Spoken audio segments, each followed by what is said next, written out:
So, preseason games are back in session. Everyone's really excited about the NFL. I'm really hyped on their players, spreading love and joy to everyone. So I'm going to talk about the wide receivers I hate in 2021.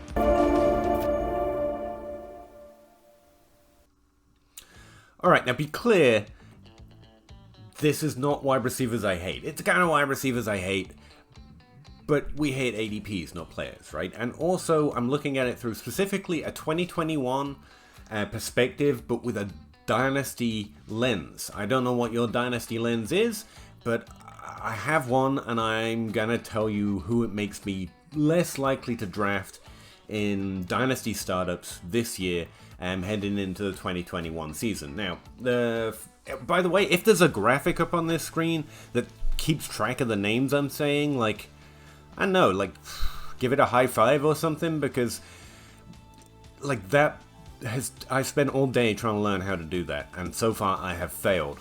And if I managed it, just like I'd appreciate it, because it took me longer than absolutely everything else to do with this entire video, including the research, the knowledge, how building a database was easier than making, if there is a graphic, that graphic. And if there isn't a graphic, now you know why.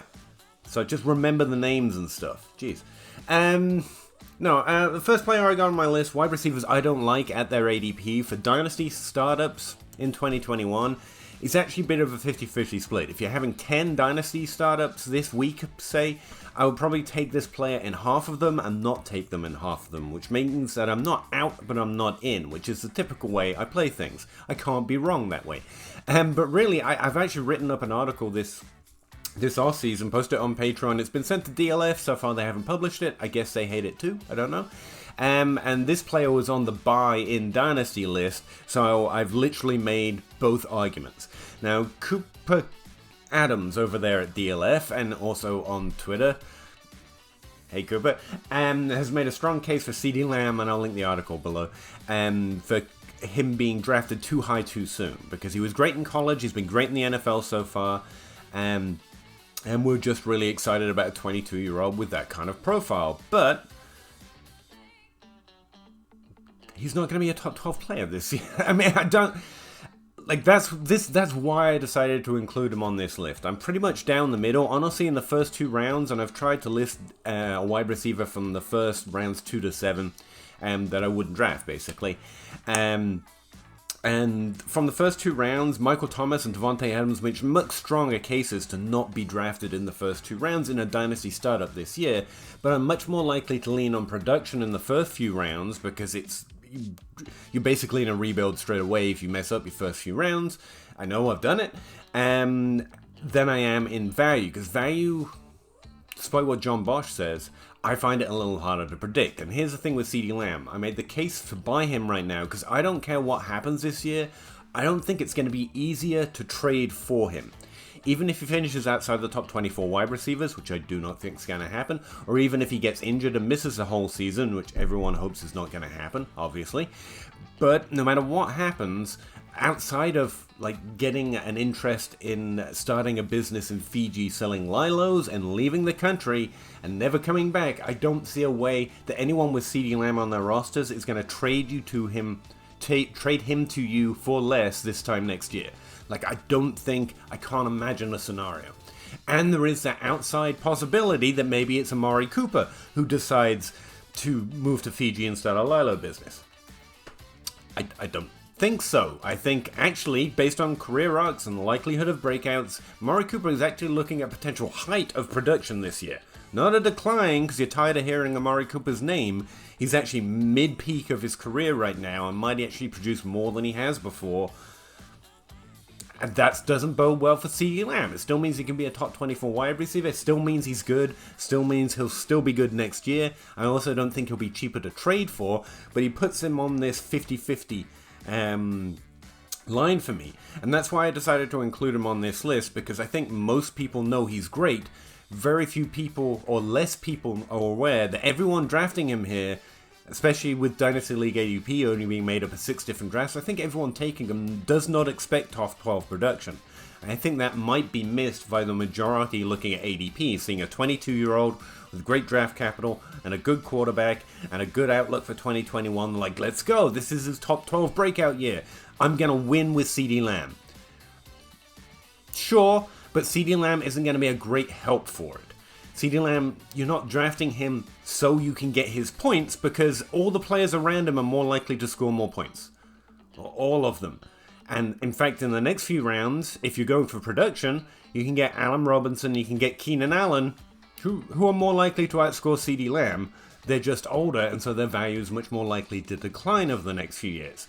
So, case in point, drafted right behind CeeDee Lamb in position rank is wide receiver 8, it's Calvin Ridley. He'll be 26 next year, I think. And that's basically like drafting DeAndre Hopkins, who had the same start of his career trajectory as Calvin Ridley did 2 years ago. I mean, we're still drafting DeAndre Hopkins barely three wide receiver position spots below these two guys. So Calvin Ridley's value is also locked in, and he's on the same career arc as DeAndre Hopkins. Is he going to have as many top 5 seasons as DeAndre Hopkins has had? Probably not, but I do think he's going to much more likely to produce, maybe in a top 5 level, than any name I've mentioned so far, and he's being drafted behind CeeDee Lamb. As is with the case with most of my videos, I've started number 1, it's like the most surprising name, or maybe the most valuable name, and it's just going to descend around 7, so I realize now this is going to kind of end on a note. Second wide receiver that I think is being drafted too high, it's essentially the same case. Number 2 is Jamar Chase, currently being drafted as a wide receiver 9, between DeAndre Hopkins and CeeDee Lamb for that matter, in the 3rd round. So he's barely half a round behind. Again, if you grid out that ADP, he's barely being taken right after CeeDee Lamb's being taken, with maybe a couple of running backs in between, in Austin Eckler and Aaron Jones, and then it's Jamar Chase. Just no. I love Jamar Chase. Maybe he is the rookie this year who makes the biggest impact. And he could have a CeeDee Lamb value arc where he just does good enough in year 1 that he does get elevated into the 2nd round.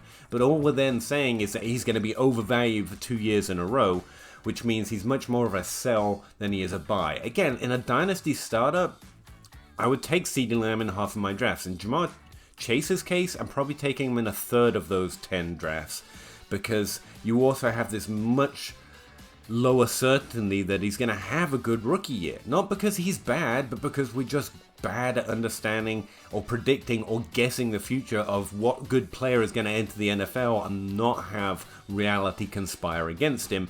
And that could definitely happen to Jamar Chase. I mean, Jalen Reagor last year had a top-notch profile. And before you say, well, I hated Reagor, I'm pretty sure you've liked a player in the 1st round of a rookie draft at the wide receiver position and then seen them fail. And if not, then you're lying. I'm sorry, you're lying. You're just lying.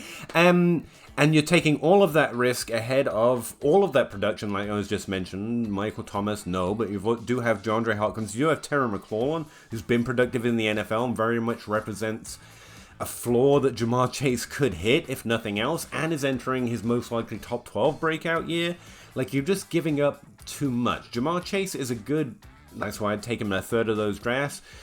Safe pick, and that he's going to have value. Even if he Jalen Reagor's next year, I think he's going to be more value than Jalen Reagor this time next year, if you know what I mean, because he's so much more hyped.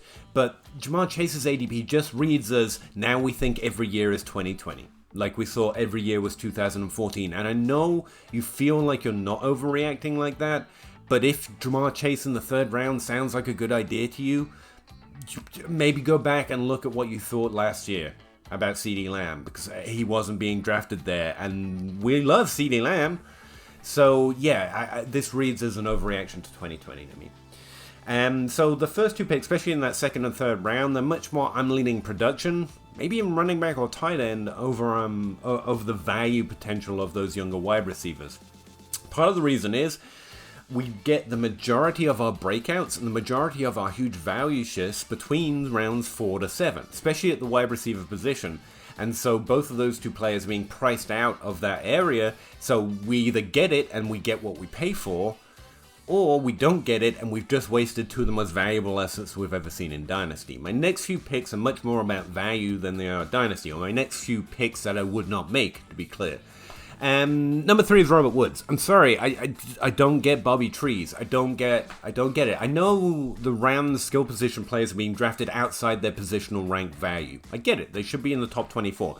Based on July ADP in DLF, Robert Woods is wide receiver 24. Not that ticking that threshold is going to make you feel any better about it, because he's going in the 5th round. And like I just said, rounds 4 to 7 is where we find DJ Moore before last year, when he elevated up into where CeeDee Lamb is being drafted right now. Like, this is where he was being drafted before he saw this huge value shift into the 2nd round.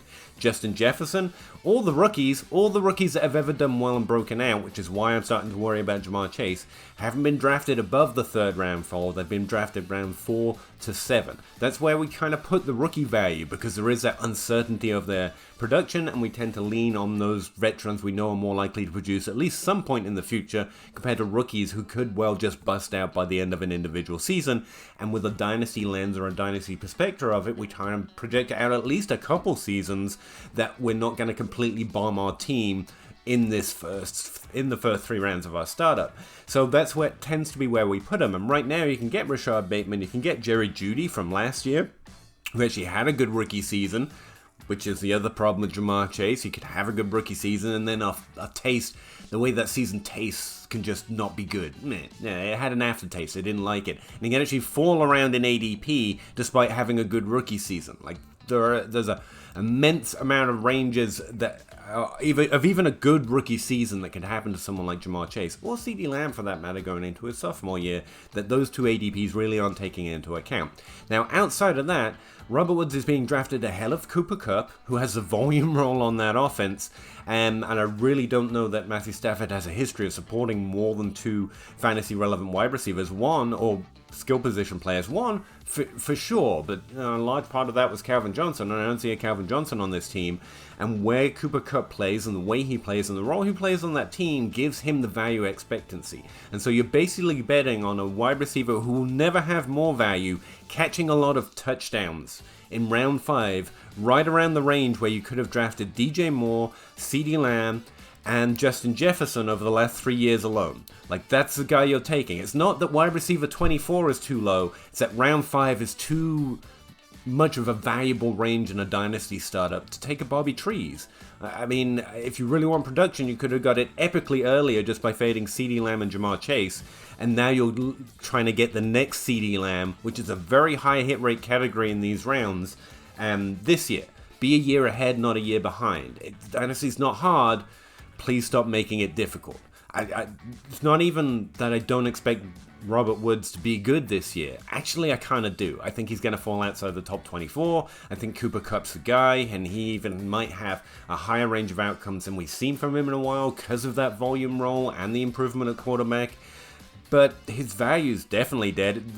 Both Cooper Kupp and Robert Woods' value's dead now, and that's with the production. So I don't get spending this range of pick on a Robert Woods. I don't get it. It's like I'd draft Adam Thielen if I was going to draft someone in there just for production, and I can get him lit. Like, it just seems very misdrafted, and it's mostly based on positional rank. Because those who like Robert Woods, rightly so, he's been great since going to the Rams. Obviously, look at the position rank and think, well, he's going to finish higher than that. Well, guess what? So's Jarvis Landry, and he's been consistently drafted 5 rounds later. It's because we're taking upside shots at either value or production. I don't think we're going to see more production out of Woods than we've ever seen before, and there's definitely no more value upside. It just seems like a misdraft to me, and so I'm fading Robert Woods in the 5th round of a Dynasty startup. Hate me, I guess. Number 4, definitely hate me for this one, Laviska Shenault. I think I'll get about 1,000 yards and 8 touchdowns, and maybe a couple of rushing touchdowns, and maybe a couple of rushing 100 yards. Who knows? Who cares? Laviska Shenault is a volume wide receiver on a team that continuously replaces any wide receiver who shows they're good. Like, Trevor Lawrence is amazing, but why do you like Laviska Shenault more because he's got Trevor Lawrence, but you don't like Keenan Allen more now he's got Justin Herbert? Because he's being drafted below both CeeDee Lamb and Jamar Chase. If you're looking for production over the next 3 years, Not this year. Like, a player over the age of 28 doesn't die on the vine after a single season. It just doesn't happen. Again, DeAndre Hopkins still exists. Most of them do. Stop it. That's the prime of their career. Laviska Shenault's upside is top 24. He's being drafted as wide receiver 33. I get it. I get that feels like a value. And there might be a production value there if he wasn't being drafted next to players I think are just as likely to produce, and players who are much more likely to have higher upsides. So Laviska Shenault is being drafted in and around, if I can find his name real quick, Cooper Kupp, who I just mentioned I definitely think has a higher ceiling, and is as likely to hit that 1,000 yards and 8 touchdowns as Laviska Shenault. He's also being drafted around Devontae Smith, Jalen Waddle, Tyler Lockett, who's much more likely to outproduce him. He had top 12 season last year, and definitely finished in the sides of the top 24, no matter how inconsistent. Like, he's been drafted around players or ahead of players who are likely to produce the same amount of fantasy points, and right next to players who are much more likely to have more value next year. Now, Laviska Shenault, I think, like DJ Chark before him, is probably going to be drafted in the same range next year. We're going to hold out hope, even if he only hits the top 24. And I like Laviska Shenault a lot more than DJ Chark, by the way. But I just think, so there's a value stabilization there. I think if you draft Laviska Shenault right now, you're going to be fine. He's going to look fine on your team next year. And so, for me, Laviska Shenault is one of these classic players where you're trying to hit both. He's young, and he can produce. What's to go wrong? Well, if you try and shoot the middle, you end up with basically none of either. You end up with a player on your roster that's pretty good, and you can start him. A Jarvis Landry at a younger age. Nice. And he's not Jarvis Landry, but that range of productions. And before you say, yeah, I know Landry had a top 5 upside, because he hit the top 5, and no one paid for it, ever. No one was ever hyping up Jarvis Landry the way they're hyping up Laviska Shenault right now. That's why it was so amazing. You want more than you pay for, not what you pay for. Laviska Shenault looks to me like a classic case of you're paying for what you get, right next to players who are much more likely to give you more, or I think are more likely to give you more. The next guy is DJ Chark. I'm not even going to stop it. Like, I hate both of these. I hate this Jaguar receiving core. Like, the last Jaguar wide receiver I had any interest in was in Keelan Cole, and they killed him dead on the vine. Before that was Allen Robinson, and they traded him. If they get a good wide receiver, they don't want him, and if they get one and they can just destroy him by drafting a guy, they'll do that too. I like Trevor Lawrence a lot, but there are other good quarterbacks with much more proven producers that I'd rather bet on, even at higher draft rounds, and two guys who might hit in the top 24, and that's it. They will fall away when they see, oh, these guys can't be the next Jefferson. These guys are not the next Jefferson. Like, there's not that ceiling to these players. Their production, sure.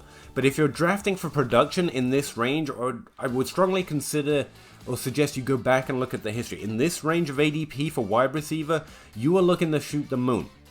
You're not looking for your top 24 upside. Again, it's like, if you draft these two players, you're a playoff team. Nice. You want to win? You're gonna have to take some chances. I'm sorry. And this is a great range to take some chances at wide receiver. You've got young rookies, less proven rookies getting drafted slightly lower between, again, that round 4 to 7 boundary, that have all the upside in the world and could hit those floors of DJ Chark and Laviska Shenault, and much more likely to increase that value into next year because they'll be sophomores and, second-year breakout players. And we haven't seen him play in the NFL yet, so there is all of that tantalizing upside of this is where the DJ Moore jump into the second rounds come from, and the Justin Jeffersons. No one's going to Justin Jefferson. Don't get your hopes up too much for this wide receiver class, but this is where we see the large value shifts from. And so without having to assume and put all your ideas of how the future's going to work, just know that this is where the upside comes from, not the floor. And these two players in rounds 5 and 7, they look like floor plays in a ceiling world. You're bringing Laviska Shenault to a Justin Jefferson fight. Good, have fun. That's why I'm fading. All right, that's not to say, and again, I want to point out here that all of these players are really good, and it really depends on the team you're drafting in any different dynasty startup, whether you draft them or you don't. All I'm pointing out that outside of CeeDee Lamb, I would draft them less than 50% of the time. In fact, I don't think I've ever drafted DJ Chark since before his 2019 performance. And then I traded him away pretty much for anything I could get everywhere, and that has continued to be a good idea. Doesn't mean they're not good players in the NFL, or that they won't produce those 1,000 yards, 800 yard type seasons. But then remember that the value of the wide receiver position is that that player is more likely to continue to be valuable in Dynasty for a longer period of time than a running back. Their production in no way competes with running backs. If you're looking to win, it's not through wide receiver. With wide receiver, you're looking through those occasional outliers that really have a difference-making season, which really come in that 4 to 7 range, and I don't think those two guys are it. Or it's because they have continually high production over a longer period of time.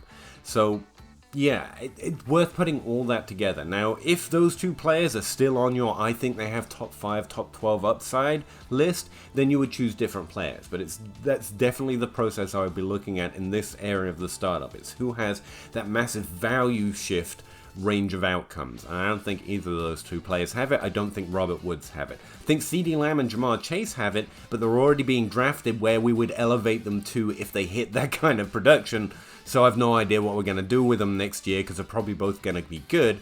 I think it's going to be, at best, a Jerry Jeudy situation where they do well, but they kind of dip a little bit in ADP.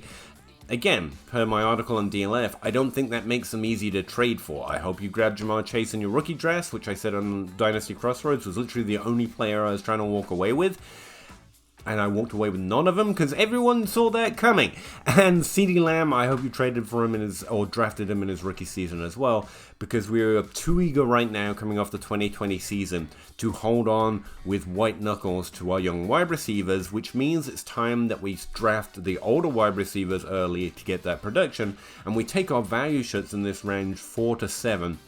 With those young rookies and those young sophomores that are being slightly undervalued, like Jerry Jeudy, like Devontae Smith, like the now injured Rashad Bateman. Anyway, that's the way I'm playing Dynasty Startups if I'm doing them. When I'm doing lately, make your own list, obviously. And if the list thing worked, I will be amazed, but hope I got there. And let me know what you think. Let me know why Laviska Shenault has top 12 ups, and I have actually asked people who are higher him or got him more right with his rookie evaluation, because to be fair, I have a bias. And what do you expect from him? What's your reasonable expectation? And they all have him in and around that top 24 range, and if pushed, they don't think they have that upper production threshold. Now, if you're just looking to beat their position rank, that's great, but again, in a Dynasty startup, I just don't think that's a game we play or should be playing in rounds 4 to 7 with wide receiver. I just don't. Anyway, I'm getting out of here. Let me know what you think. Let me know how wrong I am with Laviska Shenault and DJ Chark and the whole Jaguar team there, I guess. I just never forgive him for what they did to James Robinson, basically. That's what's going on here. Just read it as that. I really appreciate it. Talk to you again next time. And yeah, thanks. Bye.